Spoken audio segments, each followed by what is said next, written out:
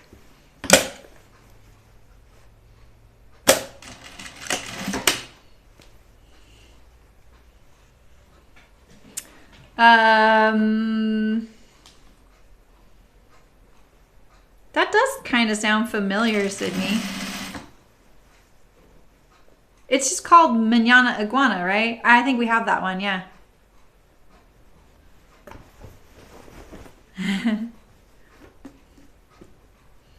I forgot about that book. All my daughter's books now are stored. My mom stored all my kids' books when I was a kid. So she, oh, okay. That does kind of sound familiar, Sydney. Yeah, so she said that I wasn't allowed to get rid of my books or my stuffed animals, you know, from when I was a kid. And when I was pregnant with my daughter, she gave me my stuffed animals and my books. It was really cool. I was so glad to like the books, especially. Like, I was a big reader, and seeing the books, man, they really brought back some memories. So now my daughter has my books and her books. Some of mine I got rid of because I was like, I don't have any connection to this. And some of them was really satisfying to get rid of because I'd never liked them and they stressed me out, like some of the stories. And so I was like, gone, you know? So, and it's funny because when I was putting hers up, she's like, I don't want these in my room anymore. I just want to get rid of them. I was like, well, we're not getting rid of them. And I just said, you know, I'm going to save all these. And she's like, why this one? And there was like a few. She was like, I don't like these books. I was like, all right, well, we'll get rid of those. And there was a few that were sentimental, you know. And it was so weird seeing them, especially when you're like kind of hormonal and pregnant, seeing your childhood books and your stuffies. The stuffies, like I told a friend recently, some of those look like they had typhus. Like, you know, they just needed to be retired. Stuffed animals from the 70s aren't what they are now, you know. And I think I saved like 3. So they're not soft. They look very sad, you know. One of them still had like the little hospital bracelet on it because I'd, you know, gotten my tonsils out and tubes in my ears. I got that done a bunch of times. So he still had his little hospital bracelet on, which was kind of cute. Oh, I think it was my Dr. Seuss that had it on there. Or Cat in the Hat, I mean. Had a cat in the hat.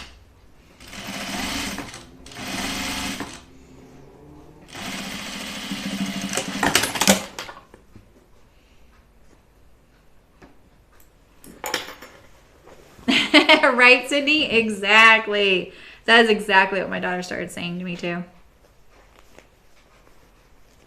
There were a couple things that she kind of got attached to. I think it was really the shape. Like, I had this lion that wasn't stuffed. It was long and kind of floppy. There was something kind of, I don't know. He was kind of a good companion, you know, just based on that.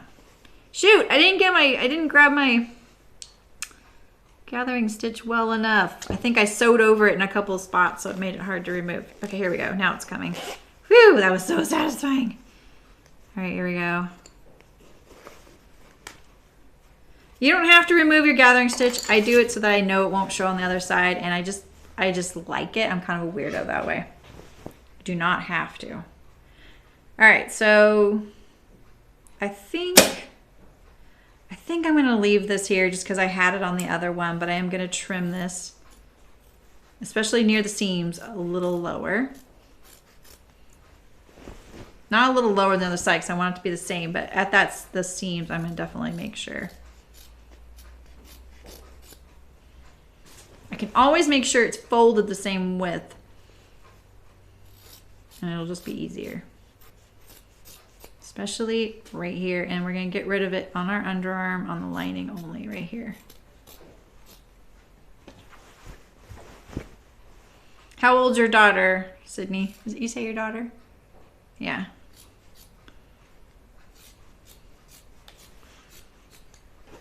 So my seam allowance for this flat felled seam was 3/4 of an inch. That's pretty standard. So then you trim this down to about 1/4, and then you can fold the other side over. Now, if it's thinner fabric, you can probably just trim it to 3/8. But mine's pretty thick, so I'm trimming it kind of close so that I have the width of I have the thickness to like allow for. But look at all those gathers. See, that's what was hard last time, was turning it over onto itself with the gathers. Yikes.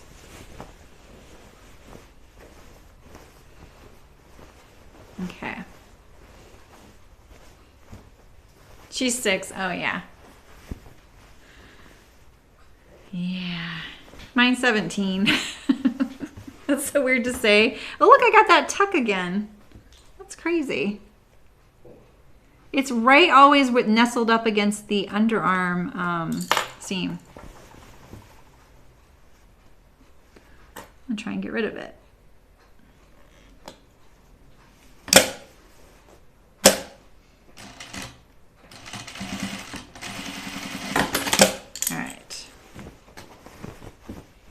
All right, here we go.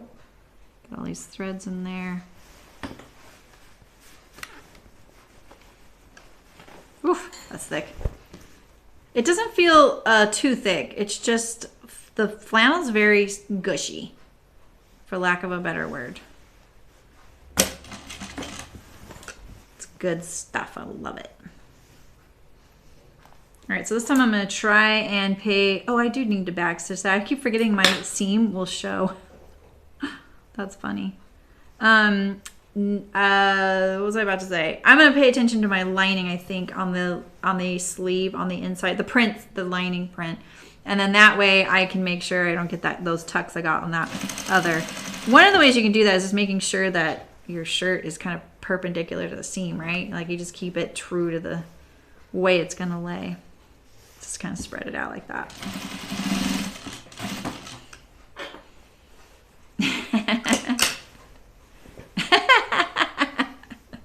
That's hilarious, Sydney.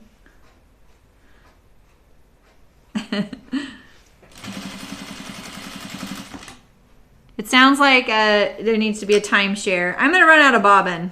Megan warned me I'm gonna run out of bobbin. I can hear it. I can hear it.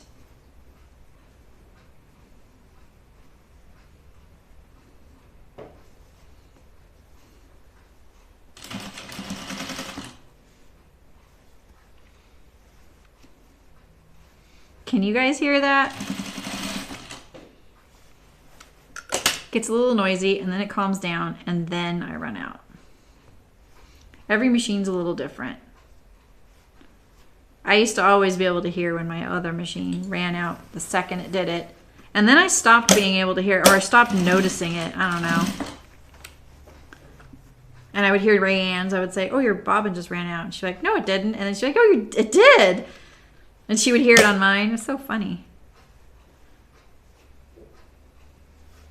I think that weirdly, when it's on the top and I have all these gathers, trimming the edge down a little bit would put less fabric that I'm trying to turn under, you know? I decided not to pin this side because I want it to look the same as the other side. So, it just started sounding kind of rough. Ah, thanks, Eileen. We're doing jeans tomorrow. The saffron jeans by Deer and Doe. Yeah, it just starts sounding a little clackety on this machine. My old machine, I would just hear a click, and when it ran out, I would just hear click, and I would know it was out. This one, maybe it's because of the way it winds the bobbin.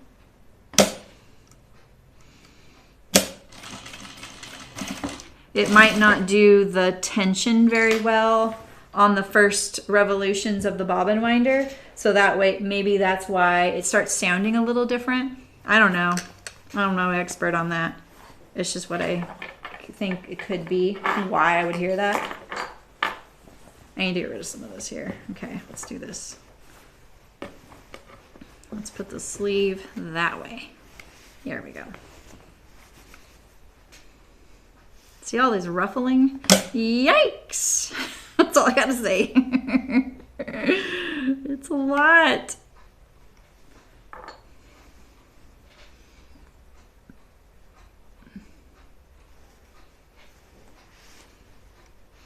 All right. This looks a little bit too ruffly.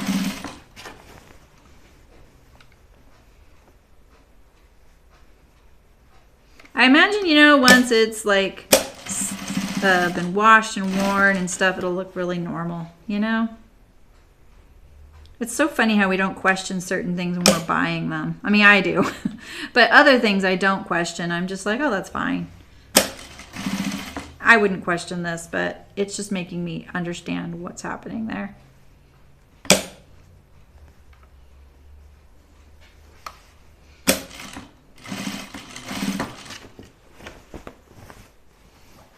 Okay, home stretch.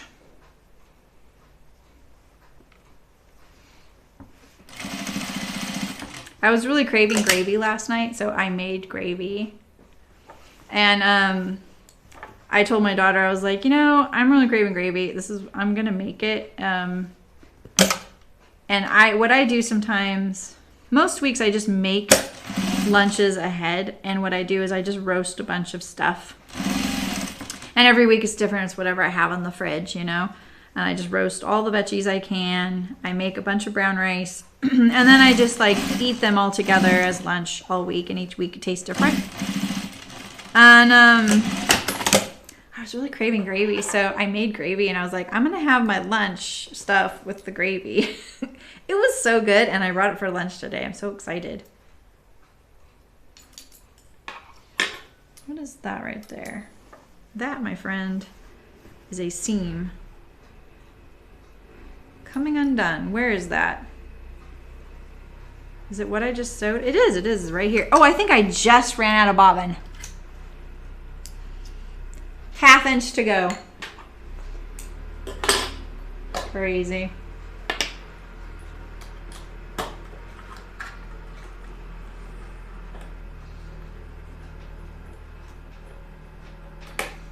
All right.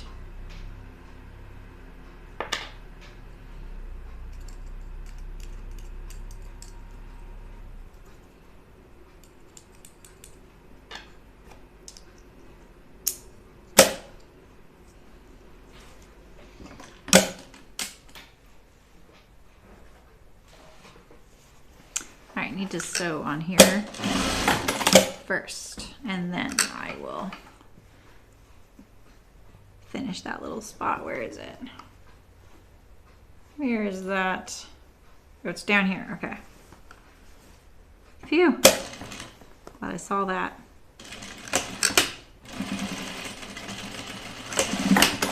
It sounds way better now.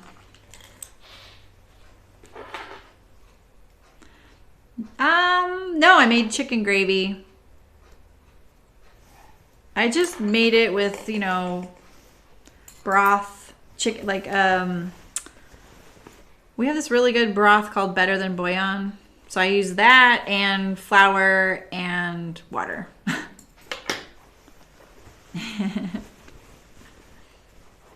You guys haven't seen each other in chat? All right. All right, let's look at my sleeve. How'd I do? How'd I do? How'd I do? Oof. I don't know. Ooh, I don't know about this one. That doesn't look very good. I'm gonna have to work on that one. I still got that little wrinkle right there too. All right, so next time I'm pinning, but the rest of it looks pretty darn good. Nice and clean and reversible. It's happening. All right, so now we're gonna do the collar.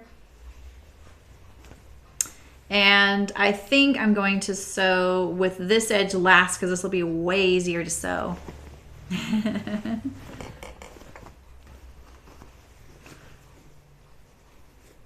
All right, let's get all my threads into the seam allowance there.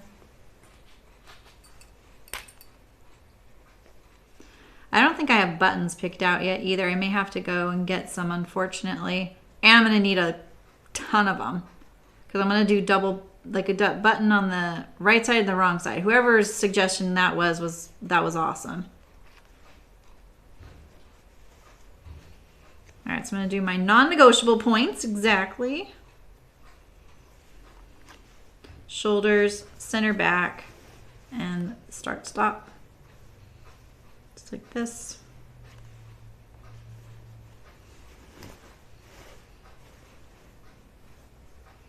Make sure all these little these threads are in the seam allowance. So much easier right now to do that than try and dig them out. You've seen me digging them out sometimes, and they are kind of a pain.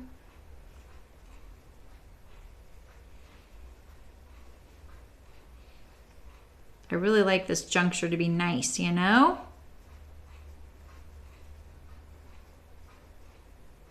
I really wish I remember all the things when I was really nerding out on it, what I learned. I can't quite remember. Okay. Does this go to the yoke? I think it does. So the archer pattern might not go to the yoke seam. It might go to a different notch. I think I drafted mine or checked it, you know. So, because you know how the sleeve went to a notch, not a seam at the cap. I think that the collar might do that too. Sometimes I do, Sydney. My local fabric store is primarily geared towards quilting, but they do have a lot in the way of supplies for garment sewists. It's just that, you know, like I really appreciate that they have a lot of that stuff, but they're not like up on restocking things. So I'll find a button, but there's only 3. And they only carry very simple, inexpensive buttons like Dill and Slimline, and that's it. Those are great, and they're really great for a shirt like this. They're just not very special. They have a basket of special, but they're just so over the top. But the other place I can go is my yarn store. My yarn store, and if you're a sewist and you're not a knitter, that's your secret hidden fantasy button place, is the knitting store. Because they need buttons for their sweaters, and they often have some really cool ones. And they don't really... I feel, personally, I feel like the reason why they always have the really nice buttons is because they're like, these people have spent 80 hours, 40 to 80 hours on this project, and $100 in yarn. They don't want $19 buttons for $4. They want a button that's gonna last for a really long time. So I always find really nice buttons at a yarn store. That's just my experience with the yarn stores I've been able to shop at, though. So, you know, I might go there. It will cost a lot more, you know, because then you're talking about $1 per button. And I might need about 30, 7, 8. Like there's usually what, like 1 at the stand, and then like maybe 6 or 7 down the front, 2 on the cuffs. I don't have any on the pocket, so that saves me. So 20 buttons, because I'm going to do double. What you learned when nerding out just second nature. I don't know about that, Eileen. I did actually figure out some of the best ways to sew these things for me. And I feel like I can remember the different ways I've tried and that there were merits to each one, but I don't remember what I landed on. And I kind of wish I would remember that, you know? All right, so I'm doing mine at 1/4 inch seam. I'm gonna get rid of this pin. I'm really only worried about that center back right here.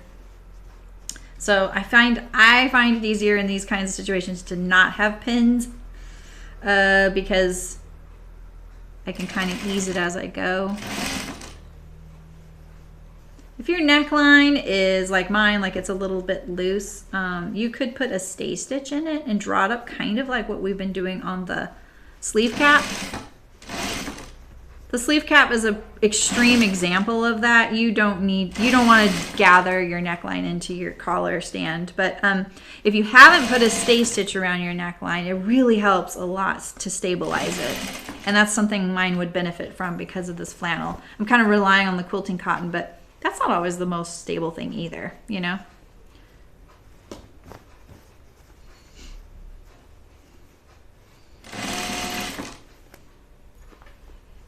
Okay, so I'm trying to get this all nice and flat under here.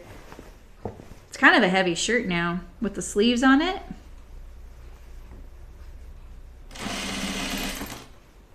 What's that noise? No weird noises. So I put my hand under there and I kind of do this and kind of evenly distribute all that. That's what I'm doing right now. You can see all I have is extra here.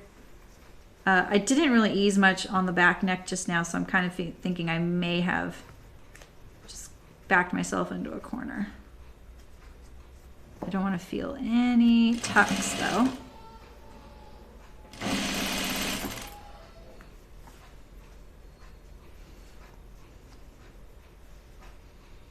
Get the raw edges. I'm doing the flannel because it's so wishy-washy. Even though I'm kind of considering the flannel the right side of the garment. So in this case, like as for the right side of the garment, I would have started on the inside and then gone to the outside. I'm just doing it this way because the quilting cotton is more stable. And I didn't put the interfacing on the flannel. I put it on the quilting cotton to give it more thickness since it's paired with the flannel. I'm trying to keep my center front lined up perfectly right now. I don't think it's gonna happen. Let's see. Let's get rid of these pins though.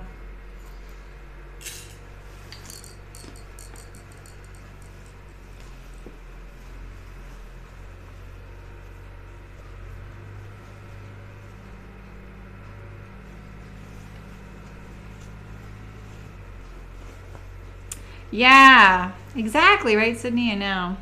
All right, so this looks pretty good. I'm gonna clip my neck seam now. I barely made it there. See that? Let's make sure nothing's pulling before I let that slide. You know? We have our bust dart. Yeah, I don't know if you've ever seen buttons when they're in like a clear plastic tube with the cap and then the buttons on the cap. Those are really easy to hide. So look for a basket with those at your yarn store. And you might find them or just ask them. If it's a well-stocked yarn store, they probably have buttons. And I feel like most stores, this is not like this is cheating, you guys. I really cheated right there trying to get that in there. It's the same right there. Just being honest. I feel like a lot of the store owners for yarn stores and fabric stores are button collectors. When I worked at that one where she was really into natural fibers,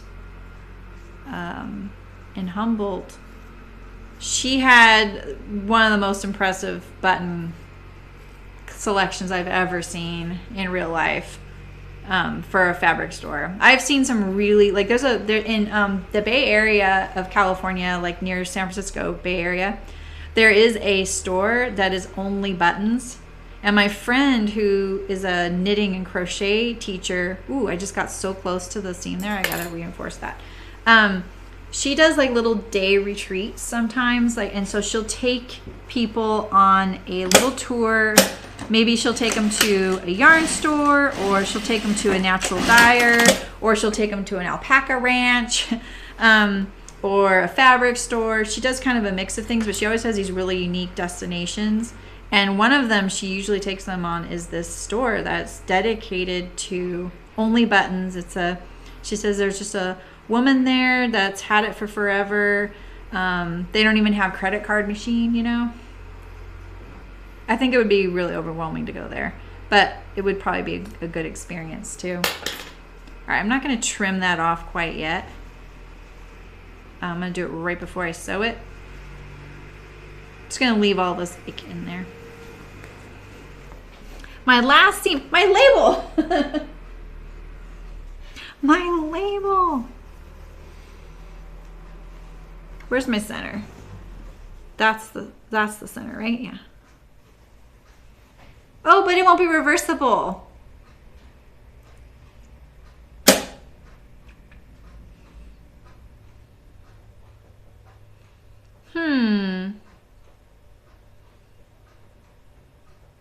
Maybe I could put it like on the placket.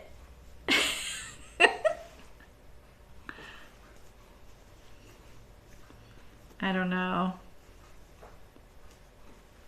No label.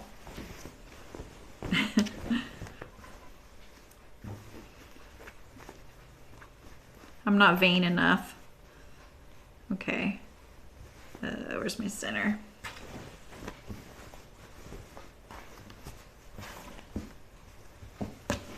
There you go, right there.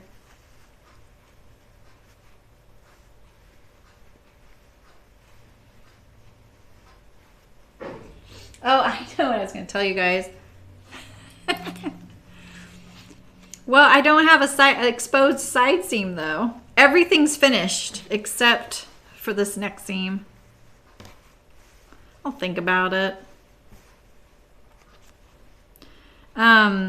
So I finally went and officially made like So-So Patterns and So-So Live my business name.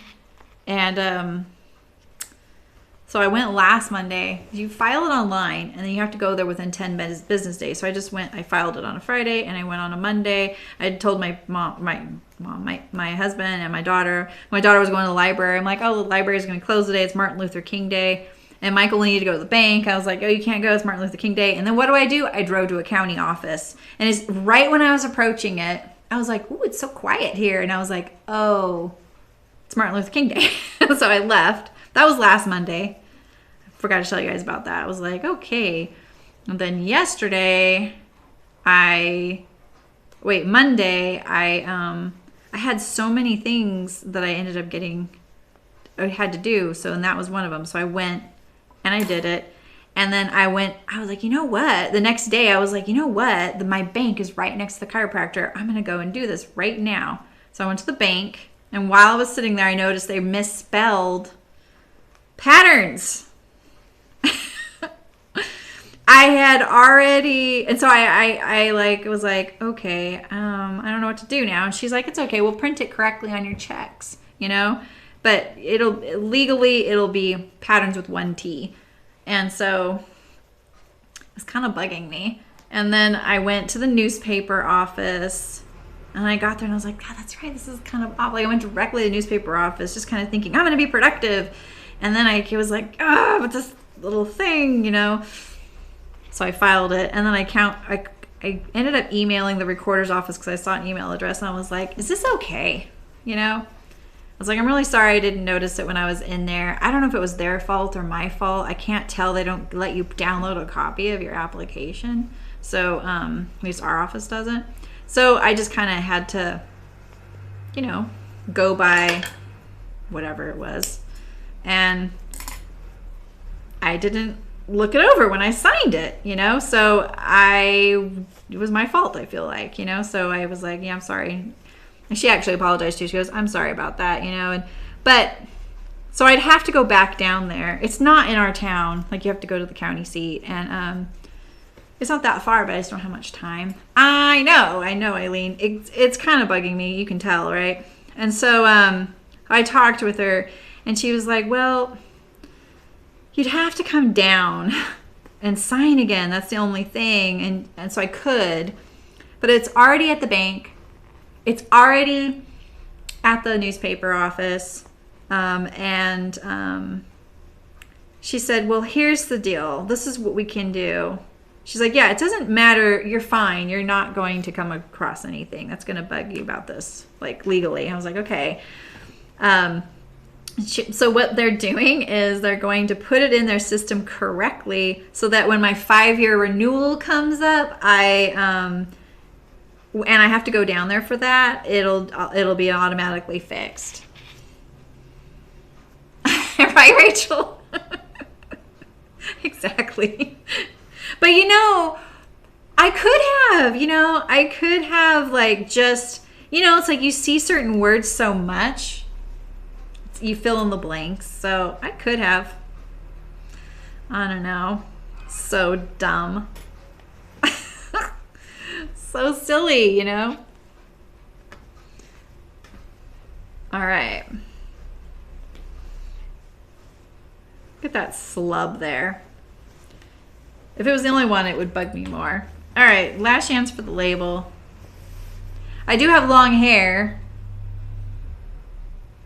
Maybe what I'll do is I'll sew it inside the pocket, like you recommended the pocket, Sydney. Maybe what I'll do is sew it on the inside. All right, here we go. So this time I do really want to land, ooh, a little nervous, on both sides. So I want to try and keep all these layers very flat and straight. And wish me luck.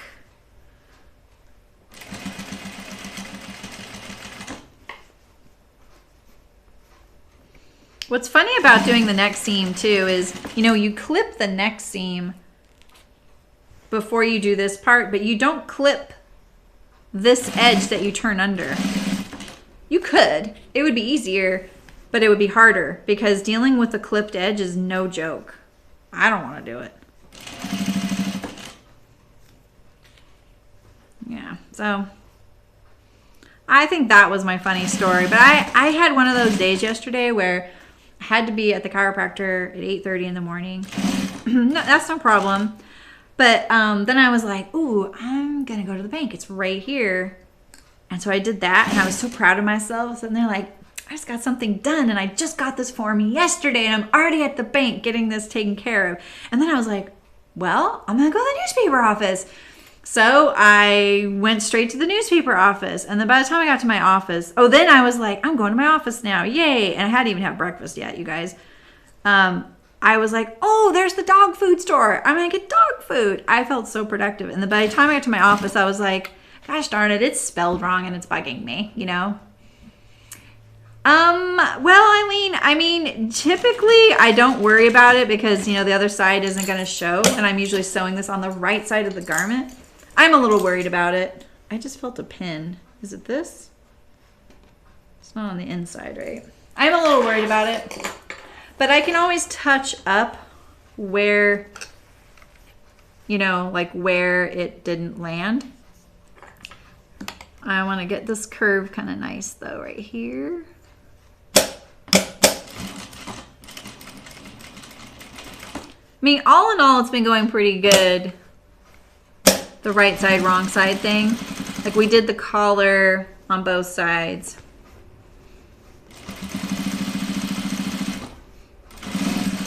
This isn't as important. Okay, so, all right, here's actually a great tip if you're doing this. One of the ways you can sew these collars is you sew this collar, the whole collar assembly, to your collar stand. And then you sew around, you leave this seam open right here, and you sew this right sides together to this. This would have been so much smarter. I should have done this. I would sew this right sides together here, and then I would be edge stitching here where the collar folds over on itself. So I wish I would have thought of that. I don't think this is going to go badly enough to make me take it out and do that. Oh, I just took out that pin and I shouldn't have. But that is another way to sew your collar on, is making this the last seam that you're turning under, because the collar folds over and hides it. It's not so much pressure. I haven't done it that way in so long. All right, let's get this in here.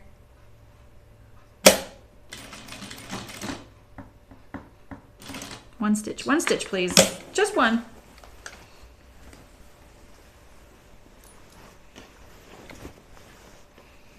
hard to keep my jacket all on top of the machine right now.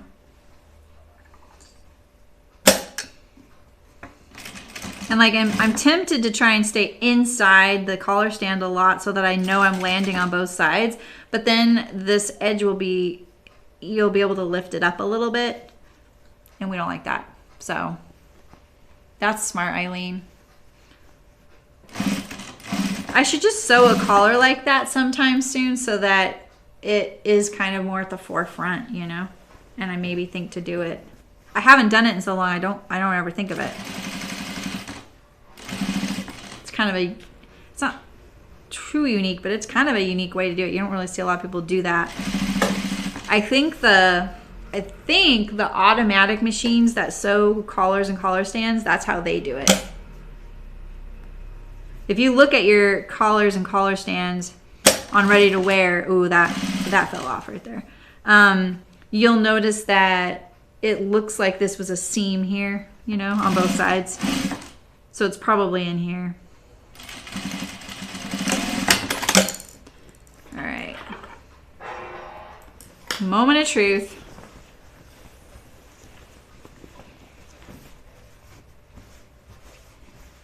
All right, so I'm okay here, pretty okay. Not right here. Forgot about my back tack. I think I could let this kind of slide. I'm off right here. So these two spots. So I could just fix this right here. It looks so good on this side though. So this is one thing you could do. Maybe not.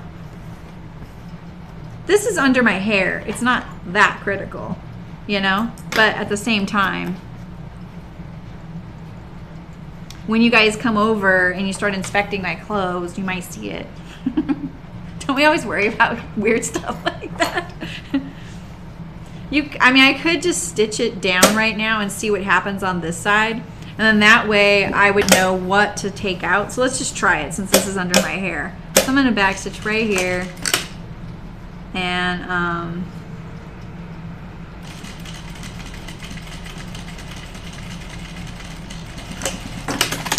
right there. And now I can take out, I can barely see it, the lower one. Or do I, you know?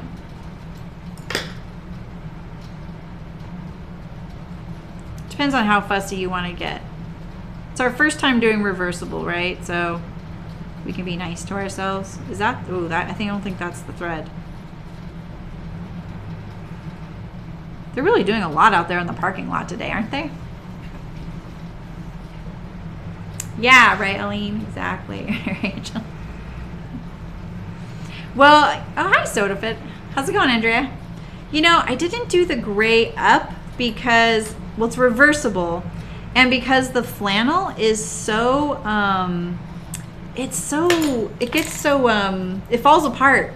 So I kind of wanted the side that was more stable to be my last one. But I do think it would have been smart if I would have finished it here on this seam, not on this seam. And I didn't think about that until I was almost done. So I just kind of did a cheat way to try and fix it.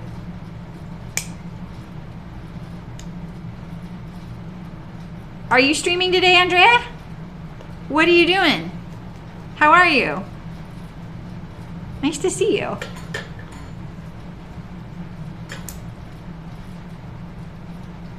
right. Let's get rid of that thread now. There we go. All right, my reversible shirt. So look at the collar. It looks kind of funny until it's folded down. And then on this side, looks correct. No under collar though. Oops, sorry. I need to work on my sleeve cap on that one side because I didn't pin it because I was chatting. You had a staycation. That's awesome.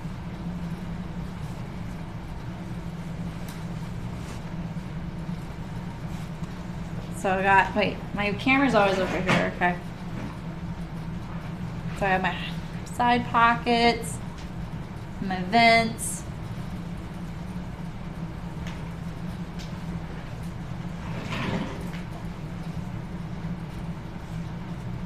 Yeah, I know. I could use a staycation. It fits so nice. And so I have the princess seams in the back. It hangs really nice.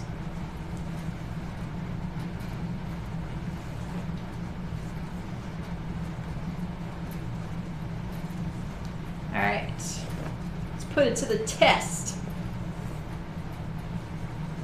And then this side has the chest pockets.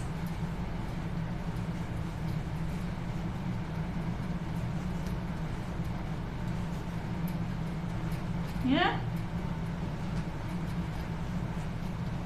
So it'll be my little overshirt to wear over things. So you will see the inside of my shirt right here.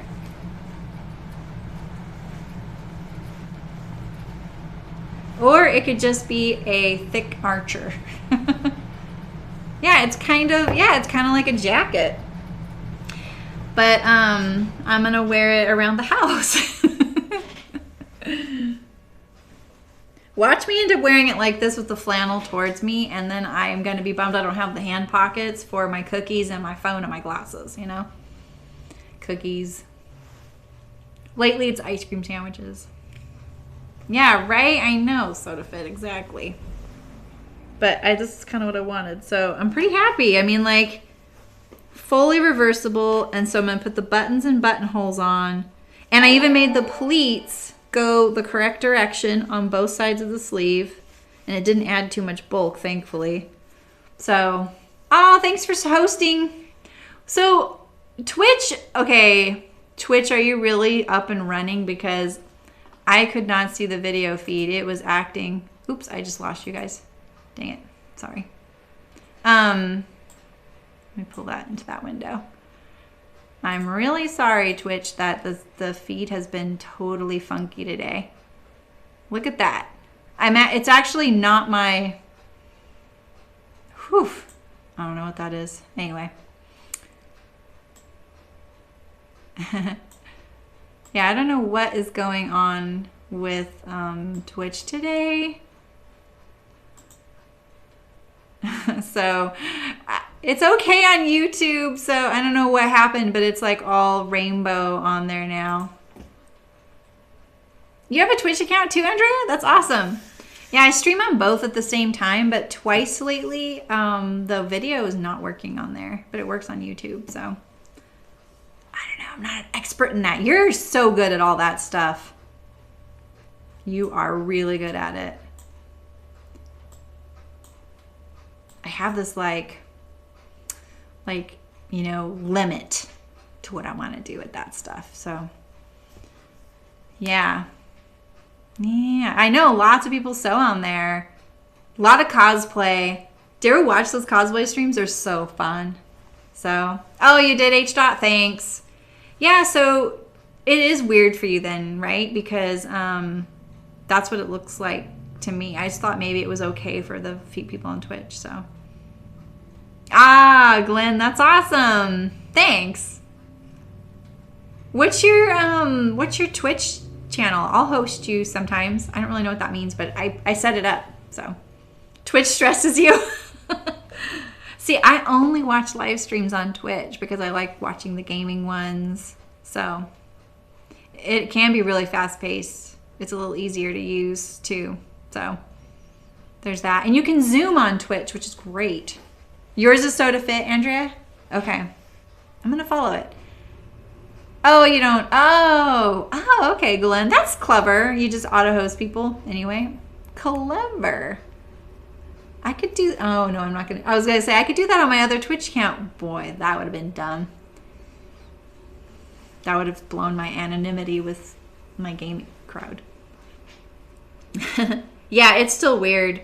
It was weird. It was like my camera, it superimposed over my stream beginning thumbnail. They were like merged, and now it's this screen, but it's rainbow and it's frozen. Yeah, right, Soda Fit. I don't have a whole lot going on over there as well, but I love it, so I just have it as an option. You know, I like the clip thing. Like sometimes people will clip something and it's kind of cool. Like the time I was ironing that fabric that looked like realistic pizza for the pizza pie slice pin cushion.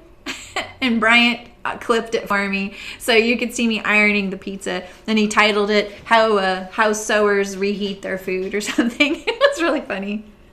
Yeah, exactly, Glenn. So do I. That's what I usually have on in the background. This feels so good, you guys. The flannel side feels so good. I'm gonna wear it all day. I need buttons. I don't think I have enough though. I need like 20. Well, this was fun, you guys. So just to recap, I really beat this Archer into a little bit different shape. So, oh, that's awesome, Soda Fit.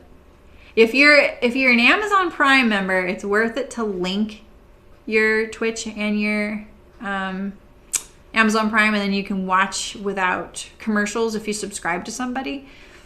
And then you can also give a streamer a free $5 every month. So if you have, like, if you just want to throw $5 at people, that's great. Like, I always make sure I redeem that for people. You don't have to pay for it. And free games. Yeah, but I don't use my PC for gaming, so I don't get those games. Anyway.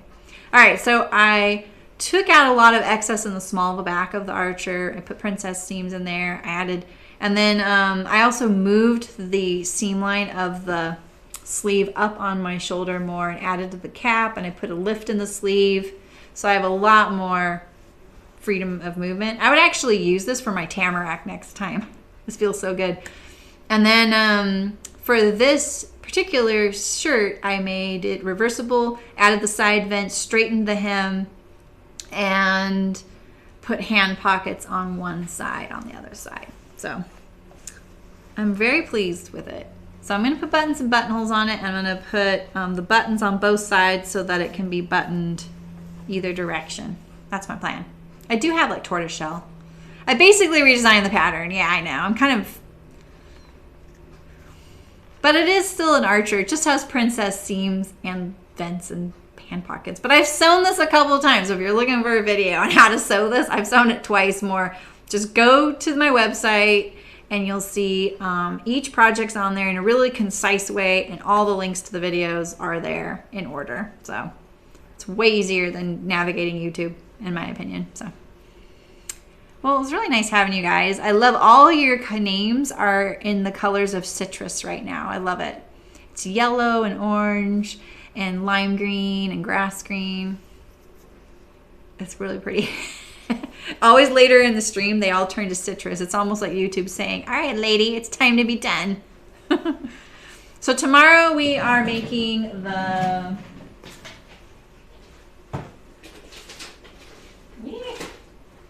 It's over here. I'll show you.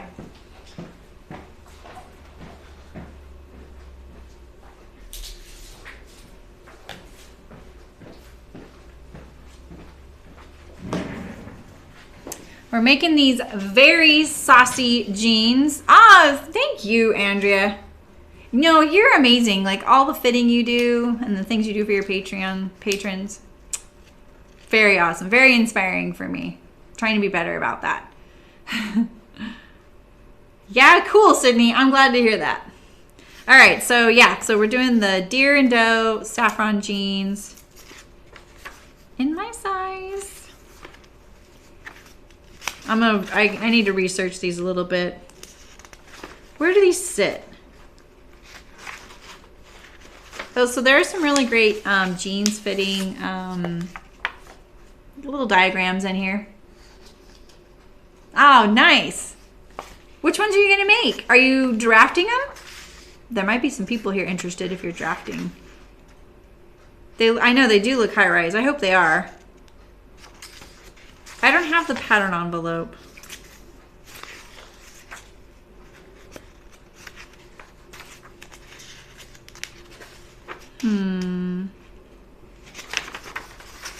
I don't know.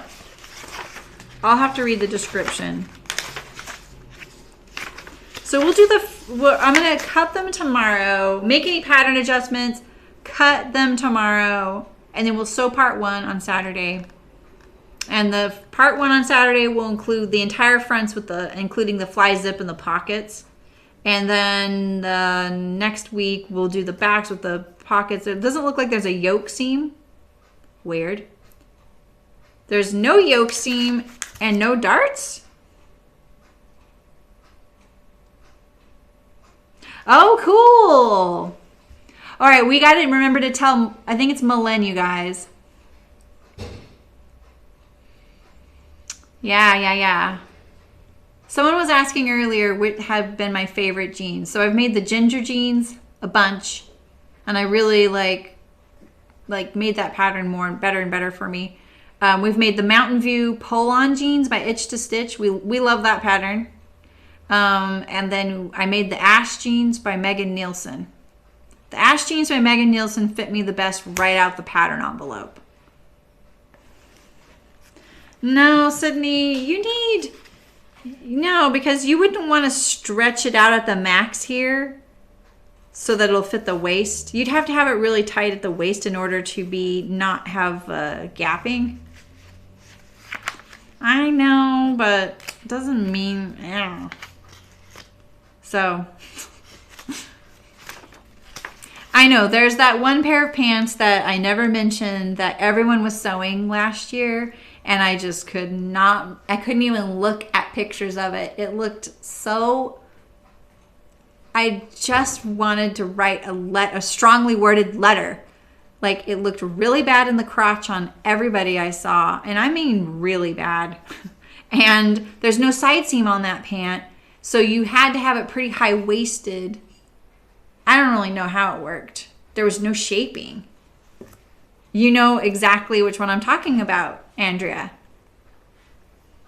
Soda Fit's on YouTube, Eileen. She's on YouTube, and she streams live.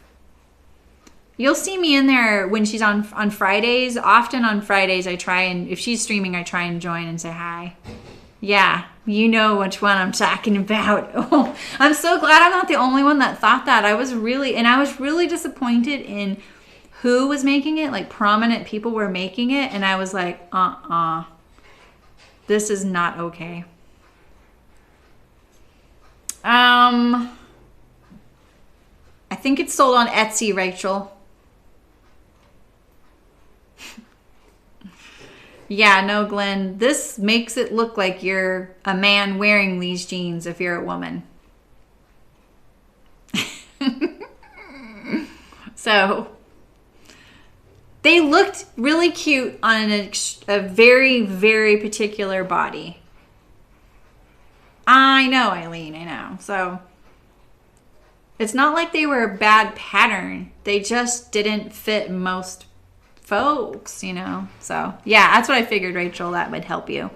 So, I don't know. I just had a lot of trouble with it. And I would see people be like, I put a side seam in these. I'm like, yeah, because you need the dart. Like, look at this. Look at that little saucy number there. This can't have no side seam. It can't go straight up. Right, Soda Fit? I know, but no, we can talk about it sometime. I don't know. I haven't bought it. I haven't seen it. Anyway, I don't usually talk like that about other patterns, but that one was really, that I would have said no if someone asked me to sew it. I know that would happen. I have too many curves. See, that's the thing. It worked really well on a body that was, probably a body that has trouble finding pants to fit them because they don't have these types of curves, you know? So there may be less taper between the waist and the hip, and not a very curvy gal. And those folks deserve patterns too. So it's a PSA, yeah. It wouldn't have worked for me. Your mom would fit them. Yeah, my daughter might too. I don't know. She kind of has a narrow waist. Anyway, I'm going to eat lunch. So I'm going to see you guys tomorrow. I'm looking forward to the gravy I made for my roasted kale, butternut squash, and I made brown rice. That's my lunch this week. And then I made gravy last night because it sounded so good. So, and I picked up some cookies at the store. So, I finally have a suite at my office again. All right, you guys. Well, you're streaming on Friday then, Andrea. So I'll try and catch you.